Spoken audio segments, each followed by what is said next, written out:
दोस्तों नमस्कार। आप सभी के इस मंच पर जिसका नाम मयूर जानी ऑफिशियल है, बहुत-बहुत स्वागत है। मैं सीधा जो है वो ज़्यादा भूमिका बाँधे बगैर, मैं आपको सीधा जो है हमारे मेहमान के साथ उनके पास लेके चलता हूँ। हमारे साथ उनको जोड़ देता हूँ। आप सब जानते हैं ये कांग्रेस के नेता हैं, प्रबल प्रताप शाही साहब हमारे मित्र हैं और किसानों के लिए वो लगातार बहुत काम करते रहते हैं। 2-3 मुद्दों पर हमें आज लगा कि उनसे बात करनी चाहिए। संक्षिप्त में ही करेंगे लेकिन मुद्दे बड़े ज़रूरी हैं। एक कि भाई अब संभल के मामले में सुनने में आ रहा है कि राहुल गांधी वहां पे जा रहे हैं, तो उस पर वो उनका क्या टेक है। दूसरा ये है कि किसान किसान वापस कल जिस तरह से खदेड़ा गया है, तो किसान मूवमेंट का अभी आगे आप क्या होता हुआ दिखाई आपको दे रहा है। और भाई ये कांग्रेस के आपके सब सज्जन जो हैं, सब महा महा विभूति, वो कल गए थे उधर इलेक्शन कमीशन में, वो क्या करके आए, ये 3 चीज बता दीजिए भाई साहब। देखिए, आपने शुरुआत संभल से की है। आज प्रतिपक्ष के नेता कांग्रेस के नेता राहुल गांधी जी, पूर्व अध्यक्ष जी। जी, वो जा रहे हैं संभल। और संभल में आपको पता है कि 5 नागरिकों की हत्या उत्तर प्रदेश की सरकार, जिसको योगी सरकार भी कहते हैं, जी। जो डबल इंजन की सरकार है, उसने अपनी गोली से मार दिया 5 नागरिकों को, जी। जो अल्पसंख्यक समाज से आते हैं। जी। इस देश के अंदर क्या हो गया है कि आज के दिन में कि कोई अल्पसंख्यक हो, कोई किसान हो, कोई मजदूर हो, कोई आदिवासी हो या कोई भी हो, छात्र ही हो, कोई आंदोलन कर रहा है सरकार की नीतियों के खिलाफ, तो उसको जो है दुश्मन की तरह ट्रीट किया जा रहा है। ये जी। पहली सरकार है जिसने किसानों को देशद्रोही कहा, आदिवासियों हुँ। को देशद्रोही कहा, मजदूरों को देशद्रोही कहा, अभी छात्र बैठे थे उनको क्या-क्या कहा आपने देखा, जी। और अल्पसंख्यकों को तो लगातार वो करते ही रहे। अब सवाल ये है कि ये एक एक खोदो अभियान चल रहा है देश में हाँ, हर और चीज़ उसका खोदनी है हमें। खोदनी है और उसका नेतृत्व जो है आरएसएस कर रही है। आपको हाँ। मालूम 1966 में एक सर्कुलर निकला था कि जिसमें आरएसएस हुँ। के कार्यक्रमों में, शाखाओं में सरकारी कर्मचारी नहीं जाएंगे। ये जो प्रेजेंट की सरकार नरेंद्र मोदी की आई है, जिसको एनडीए की सरकार करते हैं, इन्होंने वो सर्कुलर वापस ले लिया। अब आरएसएस की जो शाखा है या कार्यक्रम है, उसमें जो है सरकारी कर्मचारी जा सकते हुँ। हैं। अब सीधा निर्देशन जो है अधिकारी हो, कर्मचारी हो, जज हो, सरकारी वकील हो या कोई हो, ये सब जो है सीधे आरएसएस के यहाँ जा रहे हैं, क्योंकि उन्हें समझ में आ गया है कि अब ये जो सरकार है वो आरएसएस चला रही है और अगर हमें आगे बढ़ना है या प्रमोशन प्राप्त करना है तो हमें आरएसएस की बात माननी पड़ेगी। जी। 23 तारीख को रिजल्ट आता है और 24 को ये सर्वे करने, इसके पहले भी गए थे, फिर सर्वे करने सुबह सुबह चले जाते हैं संभल में। जी। अब संभल में सर्वे करने चले जाते हैं, फिर वो जनता के बीच में गलत मैसेज, भाई अभी तो आए थे सर्वे करने, फिर सर्वे करने आ गए। उसमें तो जैन बंधु है, जैन बाप बेटे हैं, जिनकी प्रैक्टिस यहाँ नहीं चलती है दिल्ली में, जी। जी। उनको आरएसएस प्रपोज्ड वो सब है, वो सब हर मंदिर के मस्जिद के नीचे वो जो है वह मंदिर ढूंढ रहे हैं आजकल। जी। वो इसी प्रोजेक्ट पे लगे, उनको आरएसएस ने लगाया हुआ है। अब ये सब जाके वहां पर जिंदाबाद का नारा लगाते, जय श्री राम का नारा लगाते, तो वहां के लोगों के बीच में एक एक मैसेजिंग हो जाती है कि क्या हुआ, तो वो लोग आ जाते हैं और उस पर सीओ अनूप चौधरी एक है, एक नया जो है हिटमैन आया है आरएसएस और मोदी का, योगी का, उसका नाम सीओ अनूप चौधरी, वो लाठीचार्ज कर देता है। अब लाठीचार्ज हो जाता है तो ऑब्वियस है कि जनता जो है कुछ ना कुछ, उसमें छोटे बच्चे भी रहते हैं, तो पथराव कर देते हैं। पथराव के जवाब में यह जो है रबड़ की गोलियां नहीं चलाते हैं, सीधे गोली मारते हैं और उसका विजुअल आया, वो आप सबने देखा। वो है। और उसका विरोध करने के लिए, जी। उसका विरोध करने के लिए अब जो है, अब पार्टियां जाएंगी नहीं। अगर इस देश के अंदर किसी को मारा जाएगा, पीटा जाएगा या कुछ किया जाएगा, तो प्रतिपक्ष के नेता का पहला कर्तव्य है कि वहां पर जाके जनता की बात सुनना, उनको उनके आंसू पूछने, उनकी बातों को समझना, उनके साथ संवेदना व्यक्त करना। और राहुल गांधी यही करने जा रहे हैं। इसके पहले सपा के लोग भी जा रहे थे, उनको भी रोक दिया। अब राहुल गांधी जी जा रहे हैं तो देख रहा हूं कि पूरा गाजीपुर बॉर्डर जहां पे हम लोग बैठे थे किसान आंदोलन, पूरा उसको उसको घेर दिया, बैरिकेडिंग कर दी है। सैकड़ों पुलिस वाले लग गए हैं, हजारों सुरक्षा बल लग गए हैं। वहां के डीएम ने, संभल के डीएम ने सारे बगल के जिलों के डीएम को लेटर लिख दिया है, डीजीपी को लेटर लिख दिया कि राहुल गांधी जी को रोको। इस देश के अंदर प्रतिपक्ष का नेता नहीं जाएगा संसदीय परंपरा के अंदर, लोकतंत्र के अंदर लोगों से मिलने, तो कौन जाएगा? अडानी जाएगा क्या? इस देश के अंदर प्रतिपक्ष के नेता का कर्तव्य है जाना, और उसकी जिम्मेदारी भी है जाना, और उनकी जिम्मेदारी का निर्वहन करने से कोई सरकार रोक नहीं सकती जी। और जो ये प्रशासन योगी मोदी का प्रशासन और आरएसएस मोहन भागवत का प्रशासन है, यह प्रशासन एकदम तानाशाही पर उतर गया है और लोकतांत्रिक प्रक्रिया पे काम कर रहा है। अब दूसरा आपने पूछा किसान आंदोलन के बारे में। किसान आंदोलन इस समय दो उस पे चल रहा है, एक खनौरी बॉर्डर और शंभू बॉर्डर पे चल रहा है। उससे पहले ये जो मंदिर वाली जब बात हम लोग उस मुद्दे को समाप्त कर रहे हैं, मैं इसमें एक बात जोड़ना चाहता हूँ भाई साहब। मैं उन तमाम हमारे हिंदू भाई से, बहनों से, धर्म के तथाकथित संरक्षकों से, उन सबसे मैं एक सीधा सवाल पूछना चाहता हूं।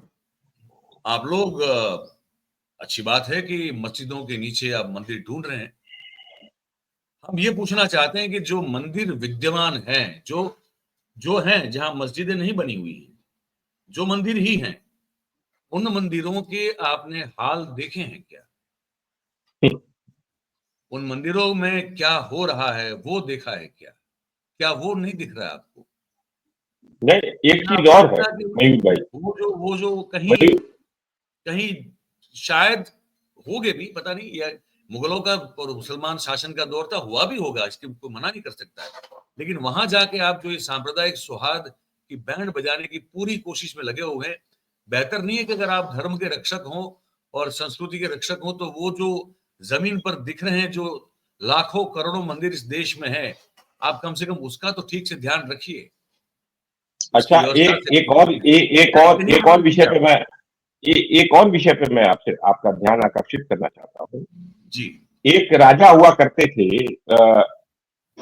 एक सम्राट थे अशोक, आपको याद होगा। उन्होंने बौद्ध धर्म की विशाली और फिर बौद्ध धर्म का प्रसार पूरे दक्षिण पूर्व एशिया में किया और श्रीलंका में किया, भारत में तो किया ही किया जी। उनके शासनकाल में, उसके बाद के शासनकाल में काफी बौद्ध विहार बने, और उसके आप एक्सपर्ट्स देखते रहते हैं बहुत सारी चीजें। बृहददत्त उनके परपोते का पोता था, जो लास्ट मौर्य वंश का शासक था, उसका एक सेनापति था जिसका नाम था पुष्यमित्र शुंग जी। उसने बृहददत्त की हत्या कर देता है और शुंग साम्राज्य स्थापित करता है, और उसके बाद जितने बौद्ध विहार है उसको तोड़ देता है और यहां तक वह घोषणा करता है, ऐलानिया करता है कि अगर 5 बौद्ध भिक्षु का सर लाओगे तो मैं 5 स्वर्ण मुद्रा दूंगा। हाँ। और ये जो नागपुर है, विदर्भ का जो इलाका है महाराष्ट्र का, उसमें बहुत सारे प्राचीन काल के बौद्ध स्तूप हैं, बौद्ध साइट्स हैं, मिले हैं। जी जी। तो मैं कहता हूं, और कुछ बुद्ध बहुजन आंदोलन के लोग भी कहते हो, मेरा भी मानना है कि अगर आरएसएस का जो हेडक्वार्टर नागपुर है, उसके अगल बगल से 7 किलोमीटर, 10 किलोमीटर, 20 किलोमीटर के दूर पे बौद्ध साइट्स मिल सकते हैं, तो आरएसएस के हेडक्वार्टर के नीचे क्या बौद्ध विहार नहीं हो सकता? वहां भी हो सकता, उसको भी खोदो, उसका भी सर्वे करो। अगर सर्वे सब जगह का कर रहे हो तो इसका भी करो। और ये जो जॉन बाप बेटे हैं, इनको पता करना चाहिए कि पुष्यमित्र शुंग ने कितने जैन मंदिरों को तोड़ा था। बिल्कुल। और वो जैन मंदिर जो है गिर में है, उस पर क्या है इनका टेक, जाओ पता करो। मैं तो कह रहा, आरोप लगा रहा हूं कि आरएसएस, क्योंकि आरएसएस की जो विचारधारा है, मोहन भागवत की विचारधारा, पुष्यमित्र शुंग की विचारधारा है। और वो दलित और बौद्ध भिक्षु कौन थे? सुन लीजिए, बौद्ध भिक्षु कौन थे? बौद्ध भिक्षु थे दलित, पिछड़े, आदिवासी और क्षत्रिय राजकुमार, और उनकी हत्या पुष्यमित्र शुंग ने करवाई थी। और एक चीज जोड़ दें इनमें जी, कि भगवान तथागत बुद्ध जो हैं, वो आप जो हमारे अवतारों की परंपरा आप मानते हैं, उसमें उनमें अंतिम अवतार वो है। हिंदू या सनातन के हिसाब से भगवान बुद्ध, तथागत बुद्ध जो हैं, वो विष्णु के अवतार हैं भाई साहब। तो आप समझ लें। ये तो ये लोग बोलते हैं ना, ये तो ये लोग बोलते हैं। नहीं, ये तो ये लोग कहते हैं ना, बाकी लोग ये मैं इसलिए कहा, मैंने इसलिए कहा कि अगर आपको अपने प्राचीन धार्मिक गौरव का पुनर्स्थापन करना है तो पहले तो आप फिर बुद्ध स्तूपों का और स्थापत्य का कीजिए, क्योंकि बुद्ध तो हमारे हाँ विष्णु के हाँ, अवतार हैं।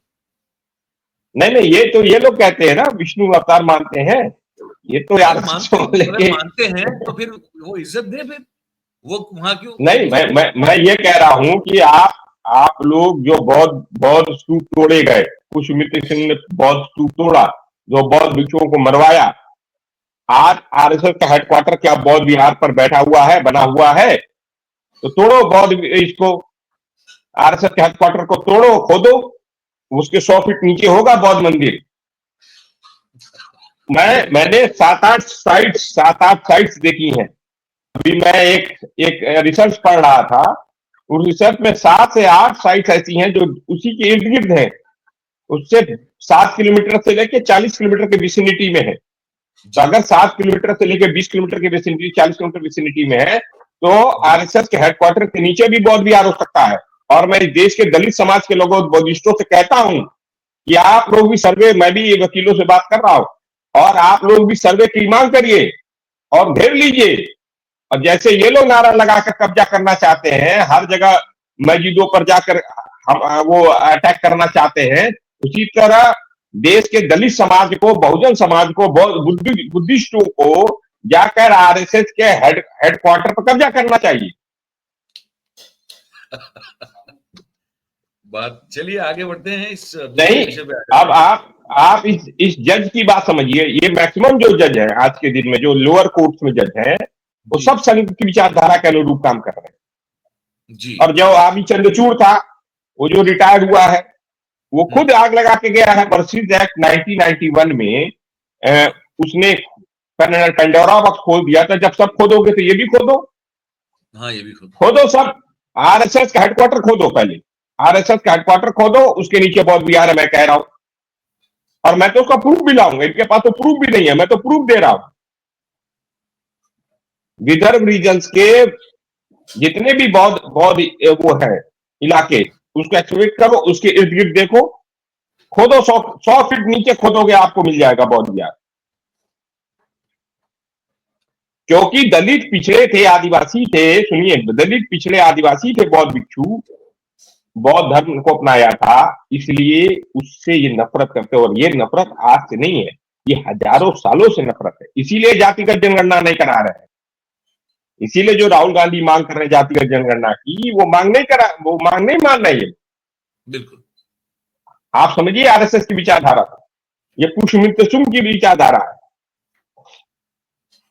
जी, सही बात, सही।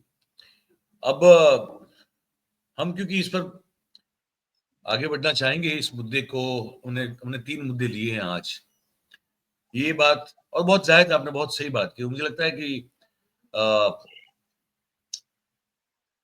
वो एक सिक्के की एक ही पहलू जो है, इसको आप पूरे पहलू के तौर पे आप अगर रखना चाहो, पूरे देश के मतलब जो हमारे जो नागरिक है उनको कहो तो बस यही एक पहलू है, इसी को देखो आप। ये तो भैया बेवकूफी बनाने का काम है जो आप लगातार कर रहे हैं, और वो लंबा नहीं चल सकता, और मुझे लगता है वो नहीं भी चल रहा है।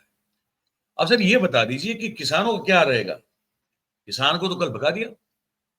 देखिए अभी जो ये greater Noida authority, Noida authority और यमुना अथॉरिटी, ये 3 अथॉरिटीज बनी है यहाँ पर, जिसमें दादरी है, गौतम बुद्ध नगर का पूरा इलाका है, जेवर का इलाका है, बुलंदशहर के कुछ इलाके। यहाँ के किसानों को जो पहले हुआ था, क्या नाम है, एक्वायर हुआ था, भूमि अधिग्रहण हुआ था 1894 के आधार पर हुआ। जब 2013 का भूमि अधिग्रहण कानून में जो परिवर्तन राहुल गांधी जी के और के उस पे इंटरवेंशन पे, आपको याद होगा भट्टा परसोले नाम की जगह तो गोली चालक जी हुआ जी था, काफी किसान मारे बिल्कुल। गए थे, तो राहुल गांधी वहां गए थे। उसके बाद आकर उन्होंने पार्टी को कहा था, तब यूपीए की सरकार चल रही थी और मनमोहन सिंह जी प्रधानमंत्री, 2011 की बात है, 10-11। बिल्कुल तो उसके बाद राहुल गांधी जी के इनिशिएटिव के बाद, कांग्रेस के इनिशिएटिव के बाद मनमोहन सिंह जी की गवर्नमेंट ने भूमि अधिग्रहण कानून के अंदर एक नया कानून बनाने की बात की, जो 2013 में पास हुआ, और उसमें संसद ने पास किया, और उसमें सुमित्रा महाजन उसकी कमेटी की अध्यक्ष थी। आप उसमें क्या है, 4 गुना पैसा सर्किल रेट के अनुसार, और 10% अगर वो है अथॉरिटीज है तो वहां 10% भूखंड मिलता है। वो किसान मांग कर रहे हैं कि हमें जो है 2013 के अनुरूप जो है 4 गुना सर्किल रेट के आधार पर पैसा दिया जाए। दूसरा, उनका 64% का मांग है, उनको कुछ भुगतान कम मिला है। और दूसरा, उनका 10% जो भूखंड है वो दे दो। और जब आप अथॉरिटीज बनाते हो, सरकार जब अथॉरिटीज बनाती, किसानों की जमीन लेती, तो वो एक मेंशन करती है क्लॉज कि आपको रोजगार के अवसर प्रदान किए जाएंगे स्थानीय लोगों को। किसी जी जी भी स्थानीय नौजवान को रोजगार नहीं दिया जाता कंपनियों में, ये उनकी प्रमुख मांग है। मैंने वो स्थितियां देखी हैं, दादरी के इलाके के आसपास देखी है, तमाम गांव। और वो गांव में जो आबादी है वो योगी आदित्यनाथ के सजाती है, ये भी बता अच्छा दे रहा हूं। योगी आदित्यनाथ के सजाती लोग हैं। अब योगी आदित्यनाथ जो है, अपने सजातियों को भी लाठी डंडे से पिटवा कर उठवा ले जा रहे हैं। उसमें काफी संख्या सजाती लोगों की भी है, मैं जानता हूं। तो स्थिति यह है, ये बात मैं कह रहा हूं कि किसानों को मार दिया गया क्योंकि किसान के बच्चे संभल में हैं, उनको गोली मार दो। किसान अगर मांग करने आ रहा है कि मुझे भूखंड दो, 10% जो तुमने एक्ट में पारित किया है, 4 गुना रेट दे दो, तो तुम हमें उठा दे रहे हो। वो बेचारे पूड़ी बनाने जा रहे थे, खाना खाने की तैयारी कर रहे थे, तो उनको उठा ले गए। और खनौरी बॉर्डर और शंभू बॉर्डर पर जगदीश सिंह डल्लेवाल अनशन पर बैठे हुए हैं, तो उनको एक दिन पहले गिरफ्तार कर लिया, 2-3 दिन पहले। फिर वो बेचारे किसी 6 दिन हो गया उनको अनशन पर बैठे हुए।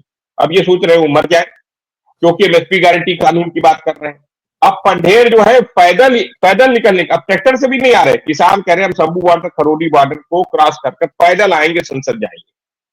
अब आप बताइए, ये दिल्ली क्या नरेंद्र मोदी के पिताजी की है? क्या नरेंद्र मोदी के पिता दामोदर दास मोदी की है? कि मोहन भागवत के पिताजी की दिल्ली है? कि योगी आदित्यनाथ के पिताजी की दिल्ली है? कि सैनी के पिताजी की दिल्ली है? कि अमित शाह के पिता की दिल्ली है? कि राजनाथ सिंह के पिता की दिल्ली है? कि गडकरी के पिता की दिल्ली है? कि यही लोग रह सकते हैं? इस देश का गांव और किसान से ही ये देश चलता है।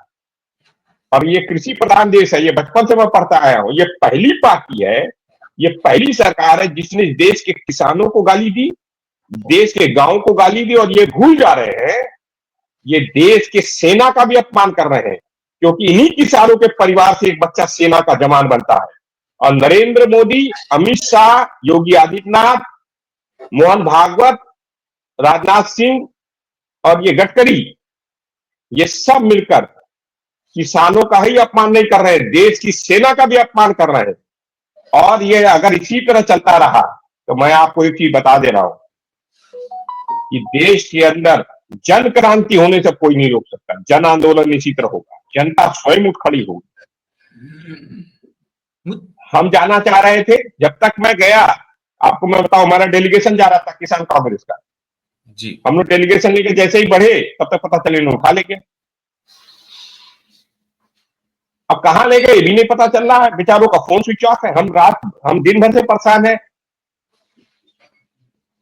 पता ही नहीं पता चल पा नहीं रहा। मेरा बहुत सी पता नहीं कहां ले एक, गए, सिविल पुलिस लाइन ले गए, कहां ले गए। अब ऑन हो तब ना पता चले। छोड़ दिया कि पकड़ लिया कि हिरासत में लिया कि गिरफ्तार कर लिया कि मकोका लगा दिया कि यूएपीए लगा दिया, क्या लगा पता नहीं।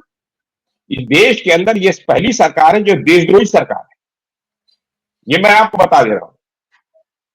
क्योंकि ये सरकार जो है, इसको डर नहीं है, क्योंकि ये सरकार, इलेक्शन कमिश्नर जो है वो संघी है, राजीव कुमार। और वो जो संघी राजीव कुमार है, उसके कारण ये सरकार जो है आराम से बन जा रही है, क्योंकि ये बेईमानी से बन रही है, घोटाला करके बन रही है, वोट काट कर बन रही है, वोट जोड़ कर बन रही है। जो अगर कोई विपक्षी दल का आदमी जीत भी जा रहा है, उसको सर्टिफिकेट नहीं दे रही है। तो इन्हें जनता का डर होता तो ही तो ये किसानों की बात सुनते। अब जनता का डर नहीं है तो किसानों की बात क्यों सुने? अब ये उपराष्ट्रपति है धनखड़, अब वो आजकल जो है, कल बयान दे रहा था, अरे किसानों की बात सुन लो, क्योंकि अब उसका समझ में आ गया कि 2027 में वो रिटायर हो जाएगा।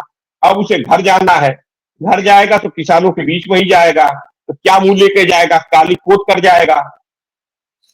अभी तक तो किसानों को भी उल्टा पुल्टा बोलता था। अब वो जो है, ये बहरूपिया आदमी, इसको मैंने देखा है, जानता हूं इसका इतिहास। ये पहले इसके अंदर वीपी सिंह की आत्मा घुस गई थी, फिर ये चंद्रशेखर जी की आत्मा घुस गई थी, कुछ दिन कांग्रेस में भी था, अब कुछ दिन अब भाजपा में है। अब वो भाजपा का उपराष्ट्रपति है कि उपराष्ट्रपति है? और अगर उपराष्ट्रपति हो और किसानों पर अत्याचार हो रहा तो इस्तीफा दे दो, तब मैं मानू। अगर तो इतने बड़े किसान हितैषी हो तो अपने आप को किसान किसान तो कहते हैं वो। हाँ, अगर है तो इस्तीफा इस्तीफा दे दे, मार दे मुंह पर नरेंद्र मोदी के, उनके हाथ में है क्या? और अगर अगर असली किसान के पुत्र हैं तो मैं उनको चैलेंज करता हूं, एक भी जन विरोधी कानून राज्यसभा से पारित मत होने देना, डिविजन वोट कराना, ईमानदारी से कराना, देखना एक भी बिल पारित नहीं होगा। हम अच्छा एक सही साहब कार्यक्रम के अंत की ओर हैं हम। मैं ये समझना चाहता हूं कि आपकी ओर से अभिषेक मनु सिंघवी साहब की अगुवाई में कल वो चुनाव आयोग के साथ मुलाकात हुई, उन्होंने फिर बाहर निकल के मीडिया से बात भी की। वो बात मुझे कुछ ज्यादा हजम हुई नहीं है। तो ये मतलब ठीक है देखिए आपने वो बात, ठीक उस है, आपकी वो बात ऐसा है, एक बात हुई कि ये आपको सुना गया, लेकिन उससे हुआ क्या ये बताइए। आप एक ही समझिए, हम्म। अभी जो 26 नवंबर को एक कार्यक्रम हो रहा था तालकटोरा स्टेडियम में, वहां में था, जहाँ राहुल गांधी जी का माइक आरएसएस वालों ने बंद करवा दिया था, मोदी ने बंद हाँ करवा करवा दिया दिया जब था वो जी। जातिगत जनगणना की बात कर रहे थे, तो कि 6 मिनट सरकार कुछ की बंद थी रहा चाहे था, अडानी की रहे। 6 दस मिनट मिनट बंद का रहा था, था। 6 मिनट, हम्म। 10 मिनट के करीबन था। अच्छा, 6 मुझे 6 का तो पता था। वहां पर जब हमारे राष्ट्रीय अध्यक्ष खड़गे जी बोल रहे थे, खड़गे जी ने कहा कि इस देश के अंदर वोट की चोरी हो रही, ईवीएम से चोरी की जा रही है, इलेक्शन कमीशन बेईमानी कर रहा है, इसलिए ईवीएम से नहीं बैलेट से चुनाव करो। जी जैसे ही उन्होंने बैलेट से चुनाव की बात की और ये कहा कि राहुल गांधी जी के नेतृत्व में एक और यात्रा निकलेगी, देश भर में निकलेगी कि बैलेट से चुनाव जी कराओ, जी उसी दिन ये हड़कंप खा गए, जी ये इलेक्शन कमीशन। जी पिछले 1.5 साल से कांग्रेस का प्रतिनिधिमंडल कांग्रेस समय मांग रही थी कि बेईमानी कर रहे हो, वोट कटवा हम्म रहे हो, वोट में डिफरेंस आ रहा है, काउंटिंग ऑफ वोट्स और कास्टिंग ऑफ वोट, जो वोट डला है और वोट काउंट किया जा रहा है उसमें डिफरेंस है। जी और जो 5 बजे से लेकर तुमने बता दिया इतने देर में 76 लाख वोट पड़ गए, वो सब मतलब ये कांग्रेस पार्टी लगातार हरियाणा को लेकर भी, हरियाणा के चुनाव हम्म को लेकर भी और हम्म महाराष्ट्र के चुनाव को लेकर भी उसने लगातार 1.5 साल तक हमें, और भी पहले से भी हाँ ईवीएम के सवाल थे, तमाम और मुद्दे थे, 1.5 साल से मौका नहीं दे रहे थे।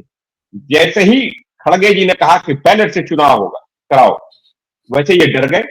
उन्होंने कहा राहुल गांधी जी के नेतृत्व में एक बड़ा ईवीएम का आंदोलन होगा, और जो होगा हम्म सड़कों पर निकलेंगे हम, आने वाले समय मतलब में देख लीजिएगा, आप पक्के होगा। आप कह रहे हैं कि मैं कह रहा हूं नेशनल मूवमेंट होगा, ये नहीं हमारे मतलब मैं रेजोल्यूशन में आपका अभी आपका वादा सीडब्ल्यूसी मतलब नहीं। आपका वादा मतलब देखिए कांग्रेस का वादा मतलब दर्शक भी हमारे ऐसे चले मैंने जाएंगे। पहले भी आपके कार्यक्रम में कहा था सड़क पे उतरा जाएगा, ईवीएम पे सवाल उठेगा, और वो हुआ, जो मैं कह रहा हूं वो होगा।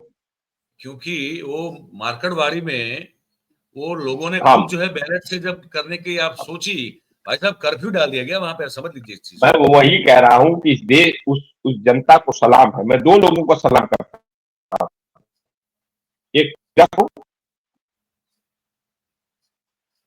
एक तोहिदा को, जो ये तोहिदा एक महिला थी मीरापुर में, जो वोट देने गई और उसको गोली मारने की कोशिश की गई, पिस्तौल लगा को खड़ी रही अपना वोटिंग स्लिप लेकर और डरी नहीं, वो देश की जागरूक नागरिक, उसको मैं सलाम ठोकता हूं। और ये जो जनता थी महाराष्ट्र की, सोलापुर की, उसको मैं सलाम ठोकता हूं कि जिसने देश के विपक्षी दलों को एक रास्ता दिखाया है, हम सबको एक रास्ता दिखाया है कि ये किया जा सकता है। ये जनता लड़ रही है, और मैं बता रहा हूं, जब जब लोकतंत्र को कमजोर करने की कोशिश की जनता लड़ेगी। और जनता ने सही क्या साहब कहा, वहां एनसीपी शरद पवार की पार्टी के आदमी जीते हैं, उन्होंने कहा इतना मुझे वोट मिल ही नहीं सकता इस गांव में, इतना कम। गांव वाले ने कहा इतना कम नहीं मिल सकता, उन्होंने कहा हमको 1900 वोट डरा है, 1900 वोट डलेगा उसमें हम गिनती कर लेंगे। और उन्होंने जब बाकायदा तहसीलदार के पास गए, तहसीलदार से कहा कि कर दो, तो वो का तो उन्होंने कहा ठीक है, माहौल की तरह कर दे रहे, करवा दिया होता, दूध का दूध पानी का पानी। यानी ये जो सरकार है नरेंद्र मोदी की, ये तानाशाही सरकार है, ये राजशाही को बिलीव करती है। लोकतंत्र, अगर लोकतांत्रिक प्रक्रिया में होता तो कहते ठीक है, आप पोल कर लीजिए अगर आपको है। और लोकतंत्र में अगर एक व्यक्ति भी खड़ा होकर अगर आरोप लगा दे तो उसकी बात सुनी जानी चाहिए। ये राम की बात करते हैं। सुनिए मयूर भाई, ये भगवान राम की बात करते हैं, मर्यादा पुरुषोत्तम राम की बात करते हैं। मर्यादा पुरुषोत्तम राम के राज में एक धोबी ने अपनी पत्नी का तिरस्कार कर दिया, आरोप लगा दिया कि मैं राम नहीं हूं, जो तू सीता बनकर आ गई रावण के और मैं तुझे एक्सेप्ट कर लूं। जैसे ही उसने सवाल उठाया, राम को मर्यादा का पालन करते हुए अपनी पत्नी को वन वन में भेजना पड़ा। ये राम को मानने वाले हैं, ये राम के भी नहीं है, ये ना राम के है ना श्याम के है, ये माल के है, ये अडानी के माल के है, और कुछ नहीं है ये तो। और सुनिए एक और चीज, मैं एक और चीज कह रहा हूं, मैं तो कहता हूं मेरे डीएनए की भी जांच कर लो और मोहन भागवत के डीएनए की भी जांच कर लो, देख लेते भारत का कौन है। जी, मेरा डीएनए भारत का होगा और मोहन भागवत का डीएनए जो है वो इजराइल का होगा। अरे बाप रे, ये इजराइल कहां से लेके आ गया? अरे ये फैक्ट है। हमारे यहाँ ब्राह्मणों में 3 और 13 की लड़ाई होती है। अच्छा, ये 3 में भी नहीं है, 13 में भी नहीं है। हमारे देशस्त्र ब्राह्मण जी, मंगल पांडे हुए, चंद्रशेखर आजाद हुए, ये लोग देशस्त्र ब्राह्मण थे। ये जी। देशस्त्र ब्राह्मण नहीं है, इन्होंने अपने आप को कन्वर्ट कर लिया है। अच्छा, ये नई बात कह रहे हैं आप, ये इजराइल का पता नहीं कहां से कनेक्शन लेके आए, लेकिन मैं कुल मिला के कनेक्शन नहीं है, ये प्रूव कर लिया जाए, टेस्ट हो अच्छा, जाए। मतलब आप ये राजनीतिक मतलब वो एक कहते हैं ना, वो पॉलिटिक्स में चीजें जो है उछाली जाती है, ये उछाल रहे हैं या आप सही में कह रहे हैं? आपका मैं कह रहा हूं ये यहूदी है, ये बताइए यहूदी नहीं है, ये बताए कि इनके घाट अलग थे कि नहीं थे। नागपुर के इनको कब मिला है एक्सेप्टेंस? जब इन्होंने छत्रपति शिवाजी महाराज के पोते के प्रधानमंत्री इनका एक कोई आदमी बन जाता है और इन लोगों को मिल जाता है। ये जो चित पावन ब्राह्मण है, जिन्होंने अपने आप को चित पावन ब्राह्मण, इनका कहां जिक्र है? मुझसे एक बहुत प्रखंड ब्राह्मण से मेरी बात हुई, कहा हमारे यहाँ चित पावन ब्राह्मण नाम का कोई गोत्री नहीं है, ये कौन से है? ये 3 में भी नहीं है ना 13 में है। इनका गोत्र बताइए, इनका गोत्र क्या है? उम्मीद करते हैं भागवत साहब को देखें तो इसका जवाब दें कि भाई ये बड़ा एक गंभीर सवाल आपके सामने हम लोगों ने हमारे चैनल पे उठा लिया गया है शाही साहब के द्वारा। शाही साहब कुल मिला के मैं इसको आप बताइए। नहीं नहीं, आप मैं आपको एक बड़े आर्टिकल भेजूंगा जी। इनका एक समय पर शादियां नहीं होती थी, देशस्थ ब्राह्मण इनके यहाँ शादियां नहीं करते थे। अच्छा, इनके घाट अलग होते थे। ऐसा अच्छा, क्यों था? अच्छा, और ये उत्तर प्रदेश के, बिहार के, हिमाचल के, हरियाणा के ब्राह्मणों से नफरत करते हैं, ये भी मैं बता दे रहा हूँ। अच्छा, ये भी है, ये भी मैं बता, ये भी कुछ और नए खुलासे हुए हैं आज। पर मैं बस ये आप बताइए, ये इनमें से कोई एक बता दीजिए चित्पावन ब्राह्मण जो जो फांसी के सूली पर लटका हुआ अंग्रेजों के खिलाफ। हमारे पास है, हमारे देशस्थ ब्राह्मण है चंद्रशेखर आजाद, हमारे पास देशस्थ ब्राह्मण है मंगल पांडे, झांसी की रानी, देशस्थ ब्राह्मण।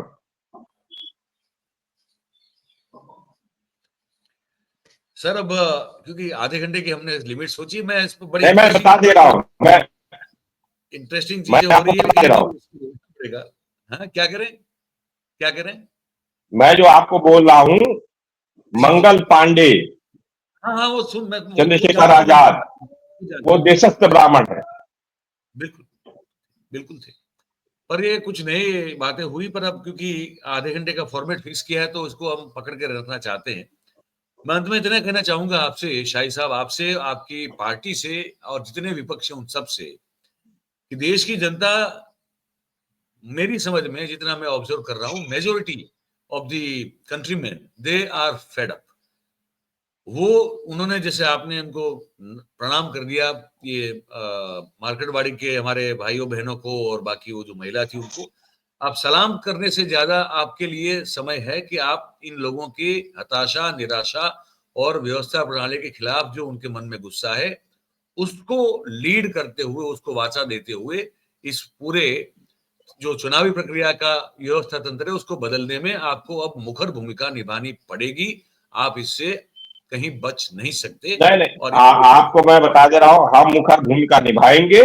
देश और सड़कों पर हम संघर्ष करेंगे। आज भी हमारे प्रतिपक्ष के नेता राहुल गांधी जी सड़कों पर संघर्ष करते हुए दिख रहे हैं, और आपको आने वाले समय में इस इलेक्शन कमिश्नर, संघीय इलेक्शन कमिश्नर के खिलाफ सड़कों पर हम लोग उतरते हुए दिखेंगे। ये मैं पूरे देश की जनता को वादा कर रहा हूं।